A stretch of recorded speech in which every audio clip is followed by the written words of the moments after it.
They don't want you to know this part too. The year is 1917, and Representative Oscar Callaway enters a disturbing statement into the U.S. Congressional Record. The statement reveals why J.P. Morgan interests hired 12 high-ranking news managers. The 12 were asked to determine the most influential newspapers in America. They were to figure out how many news organizations it would take to control generally the policy of the daily press of the United States. The 12 found it was only necessary to purchase the control of 25 of the greatest papers. An agreement was reached. The policy of the papers was bought, and an editor was placed at each paper to ensure that all published information was in keeping with the new policy. Soon, that policy would be defined by a front group formed by J.P. Morgan and his colleagues. In fact, Morgan's personal attorney was founding president of the organization, the Council on Foreign Relations. Today, the CFR maintains that its goal is to increase America's understanding of the world. However, the actual objective of this highly exclusive club is revealed by the rare admissions of the insiders themselves.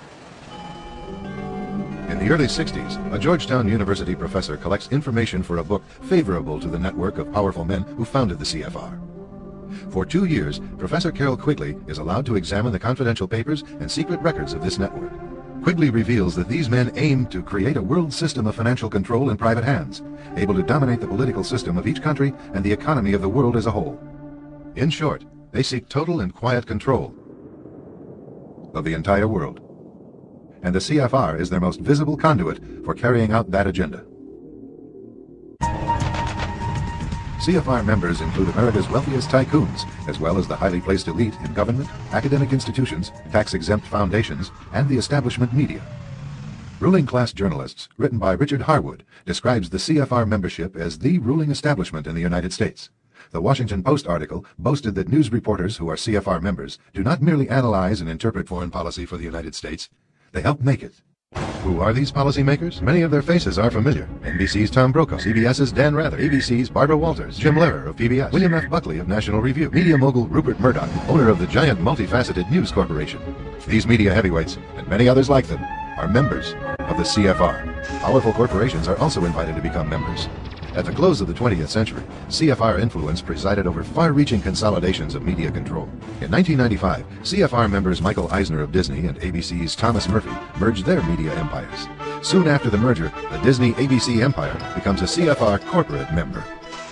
In the year 2000, the world's largest internet service provider, America Online, joins forces with Time Warner, one of the world's largest news organizations. The CEOs favoring the move are CNN's Thomas Johnson and Time Warner's Gerald Levin, both CFR members.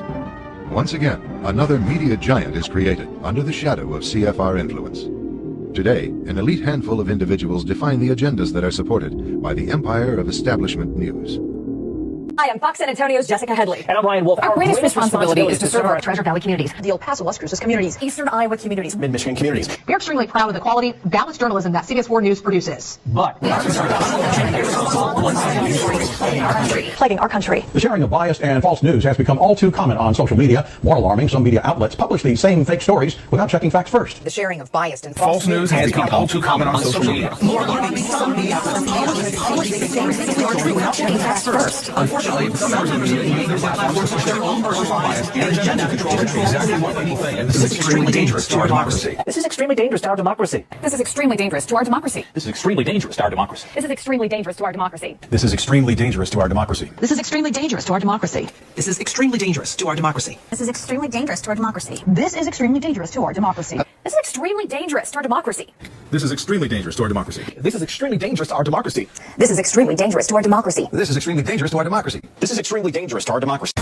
A child's happiness is priceless, especially on a birthday. A child's happiness is priceless, especially on a birthday. A child's happiness is priceless, especially on a birthday. A child's happiness is priceless, especially on a birthday. A child's happiness is priceless, right? Especially on a birthday. A child's happiness is priceless, especially on a birthday. A child's happiness is priceless, especially on a birthday. A child's happiness is priceless, especially on their birthday. A child's happiness is priceless, especially on a birthday. A child's happiness is priceless, especially when it comes to their birthday. Absolutely. A child's happiness is priceless, especially on a birthday. A child's happiness is priceless, especially on a birthday. Well, a child's happiness is priceless, especially on a birthday. A child's smile is priceless, especially on a birthday. A child's happiness is priceless, especially on a birthday. You know, a child's happiness is priceless, especially on a birthday. A child's happiness is priceless, especially on a birthday. A child's happiness is priceless, especially on a birthday. A child's happiness is priceless, especially on a birthday. A child's happiness is priceless, especially on a birthday. A child's happiness is priceless, especially on a birthday. You like that?